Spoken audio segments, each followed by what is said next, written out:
Hey, Shalom, it's your brother Ywanathan. All right, first and foremost, I want to give all praises to the Most High, Yahweh, Hashem, Yahushai, Hashem, Wadash. I want to give double honors to the apostles, the elders of Great Millstone. I want to say Shalom to all the brothers, of course, the few sisters who are pursuing this truth and sincerity. May the blessing of election be upon your house. Just a quick lesson, visiting out here in Myrtle Beach, visiting my pops, Elder Manasseh Zakbar. Figured I'd do this quick lesson, man, with the whole affiliate thing going on. I'm just going to speak on this aspect of it.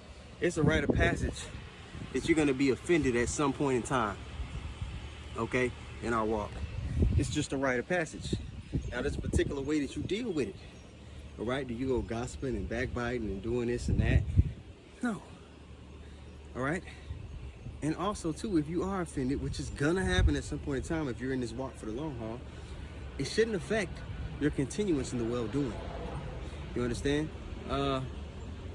First I want to go to Matthew, the book of Matthew, because Yahushua gave us instruction on how to deal with the matter when you feel like your brother has wronged you in some way, right? Let's go get it. All right, Matthew 18:15 says, "Moreover, if thy brother shall trespass against thee, go and tell him his fault. Go and tell him his fault." Right? "Between thee and him alone. If he shall hear thee, thou hast gained thy brother." All right, so right there off rip, there's a particular way to deal with it. You go speak to that man.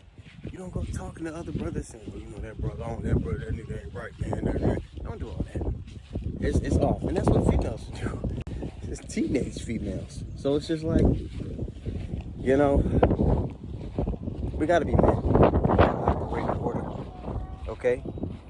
And there's gonna be men that are put over you that you have to operate in order with. That man may even be younger than you. How about that? You can't look at this. Well, I acknowledge the apostles. These men are heads of camp. These men have been leaders of other men for years, and the apostles have delegated much of the load and the responsibility unto those men. Okay. These men that are set up across the country, the apostles delegated that authority to them. The same way the Apostle Paul delegated authority to Timothy over the particular churches and areas. That's how this thing of ours works. Men are put in positions. It's not all, the burden isn't all just put on the apostles. No, they delegate a lot of authority. A lot of things they say, it came down from the top. So if you can't process that, if that sits with you the wrong way, maybe this isn't for you in the first place. Okay, you gotta understand that. Now, as far as, you know, approaching something with the man that's over you, if you feel like a man that's over you did something wrong, there's still a way to go deal with him as well. To go talk to him.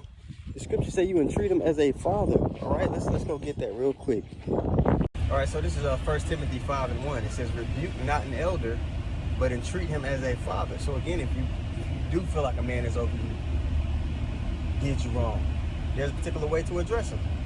And I'm gonna wrap that in with the example with Nathan and David as well. All right, rebuke not an elder, but entreat him as a father, and the younger men as brethren. Okay. So now I'm gonna go get this example in Second Samuel. Bear with me really quick. So I'm gonna read this account. Okay, 2 Samuel, the 12th chapter. We're gonna start here at the top. Just kind of get a pulse on, you know, how Nathan addressed David. David being king, David being over him. Now, Nathan was a prophet. The Lord was dealing with Nathan, right? All right, this is 2 Samuel 12:1. It says, "And the Lord sent Nathan unto David, and he came unto him, and said unto him, There were two men in one city, the one rich and the other poor.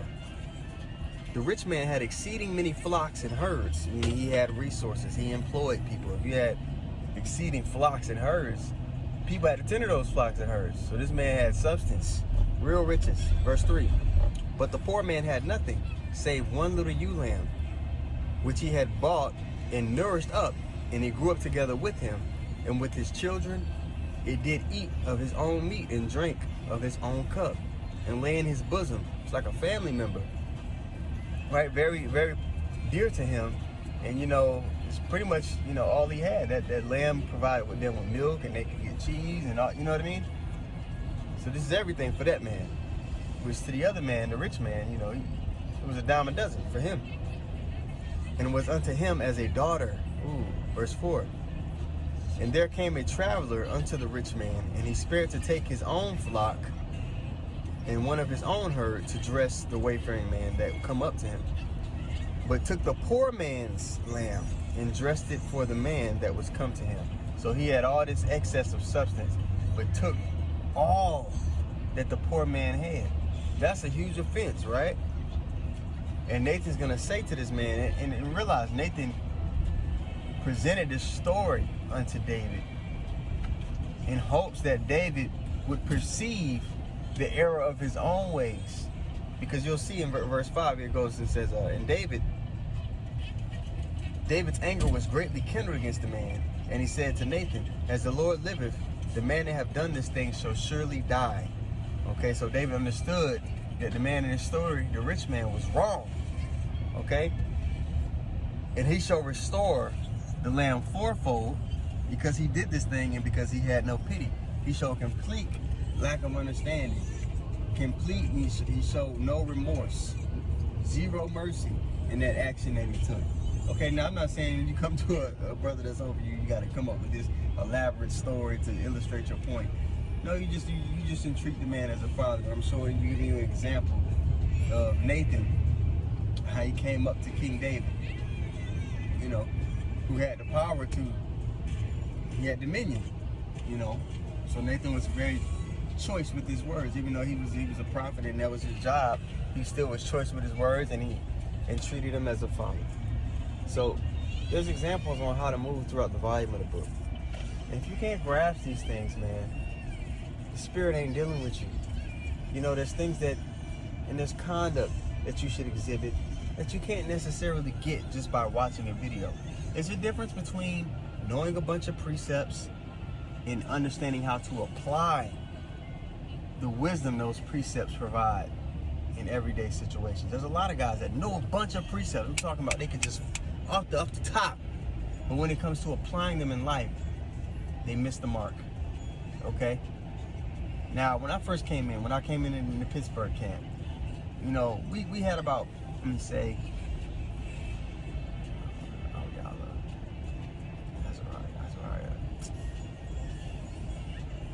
he had to do he had about 6-7 guys at one point, up to about 9 guys at one point. I'm not gonna say their names, right? But you know, even there, we were delicate with each other.